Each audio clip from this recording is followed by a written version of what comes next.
Grabe ang pagpoprotekta ng Kongreso sa Makabayan Black. Pambihira! Sa mga old school, eto pakinggan natin. Ang Kongreso, binalikan ang dating Pangulong Rodrigo Roa Duterte. Wow, sabaw. Panoorin natin.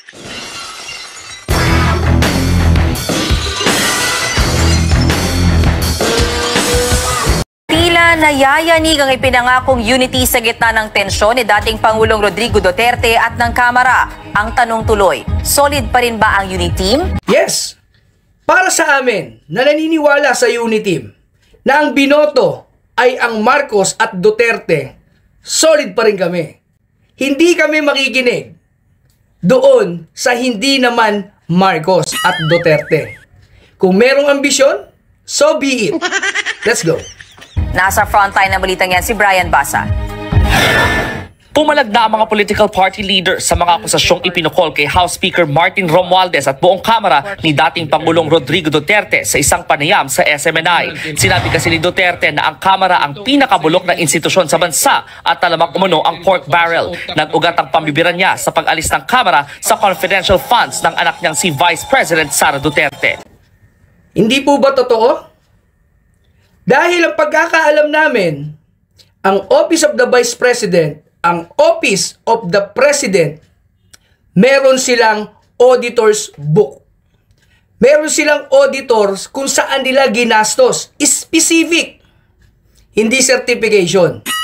Samantalang kayo na, sige na, lahat kayong mga partido na ngayon ay rumeresbak sa dating Pangulo, bakit? Isang taong binira, pero lahat kayo nagtatanggol ngayon dito sa taong to. Ano ba meron sa House Speaker?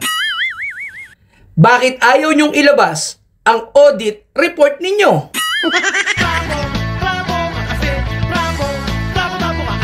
Ang lagi nyo lang pinapakita sa tao ay ang inyong certification na kayo ay pumasa sa audit ng COA. Walang disallowances, walang korupsyon. Talagang wala. Kung ang pagbabasihan ng COA sa kanilang audit ay ang inyong certification. Yan ang hirap sa atin. Masyado tayong malinis. Pero nga, may bulok na nakatago. Skeleton in the closet, ika nga. Ngayong umaalingasaw, syempre, sabay-sabay kayong magpapaypay. Sa isang joint statement, sinabi ng political party leaders na nakalulungkot na siniraan ng dating Pangulo ang mismong institusyong sumuporta sa kanyang liderato noon. Wow! Sinabi ng mga political leaders. Ang tanong, bakit ayaw nyong ilabas ang mga pangalan nyo, ang mga mukha nyo?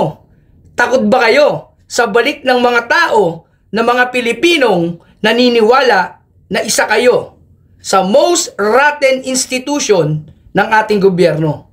Madali lang naman yan eh. Birahin nyo ang vice-presidente. Birahin nyo ang Pangulo. Pero sila, specific at may audit report. Samantalang kayo, kahit minority at majority, nagkakampihan na. Hamon pa nila, sa halip na puro akusasyon, magsampa ng kaso kung may hawak siyang ebidensya. Yan ang big word. Ganyan din ang ginawa ng Makabayan Black sa pamumuno ni Raul, ni Brosas at ni Castro. Ang lakas nyo magsabi na kung may ebidensya, magsampa ng kaso sa husgado. Pero bakit ang liderato ng Kamara pinagbigyan kahit ngaw-ngaw ng Makabayan Black? Walang ebidensya. Pero binigyan nyo ng grandstanding sa Kongreso. Wow! Sa inyo pa talaga nang galing ha? Anak kayo ng patuka sa mano ko. Sinigundahan niya ng House Secretary General. We have to say something, no? Hindi pwedeng laitin yung buong Kongreso, yung House of Representatives, no? Mr. Secretary, mawalang galang na po. Bakit po? Bakit po hindi kayo pwedeng laitin ng kahit na sino? Bakit? Ano po ba kayo dyan? Diyos? Kayo po ay paswelduhin ng taong bayan. Karapatan pong malaman ng sambayanan kung saan ninyo nilulustay ang hard-earned money ng mga manggagawang Pilipino na halos magkanda iyak-iyak na, sumisigaw ng kahirapan, ang mahal ng bilihin. Tapos kayo hindi pwedeng laitin? Wawa, sabaw. Simple lang naman ang hinihingi ng taong bayan. Ilabas nyo lang yung audit report nyo at hindi certification nyo. Tapos ang usapan. Kasi siningle out tapos bringing up pa yung pork barrel, which is non-existence na ngayon. Wala naman talaga kayong pork barrel. Ang tinatanong ng taong bayan, saan nyo ginagamit ang extraordinary funds? Ayaw nyong ipatawag yan na confidential o intelligence. Saan nyo nga ginamit? Ang alam ko, yung kinakampihan nyo nga yung minority makabayan, sila ay para sa transparency at good governance. Pero bakit sila tahimik pagdating sa bilyong-bilyong pondo na hindi alam ng taong bayan kung saan nyo ginagastos? Pero dun sa 150 million na hinihingi ng DepEd para protektahan ang 22 million na estudyante, ang ingay ng mga tropa nyo na makabayan. Hindi rin pinalampas ng Kamara ang death threat ni Duterte kay ACT Teachers Party List Representative Franz Castro. Nabanggit ng dating Pangulo ang pagbabanta sa isang panayam sa SMNI. Naka-private na ngayon online ang video ng interview na yan. Giit ng Kamara, dapat itigil ni Duterte ang pambabanta sa sinumang miyembro ng Kamara. Magsasampa naman daw ng reklamong grave threat si Castro laban kay Duterte. Bukas naman daw ang Kamara magbigay ng security detail kay Castro. Wow! Kayo pa mismo dyan sa Kongreso ang magbibigay ng security? May security na yan. Alam na alam ng taong bayan. Dyan sa tatlong maiingay dyan sa inyo, sa Kongreso, mas matindi ang security niyan.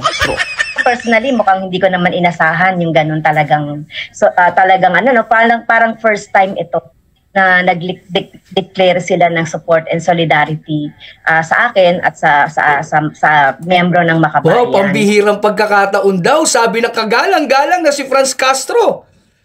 Talagang pambihira rin na pagkakataon na ang Speaker of the House ay kasama nyo sa inyong pakikipaglaban. Wow, sabaw. Kita nyo? Ang pinoprotektahan ngayon ng Kongreso ay hindi na ang institusyon. Mukhang kayo na ang pinoprotektahan dahil kayo ang magiging daan sa pagpunta niya sa tagugtog ng tagumpay. Ingat!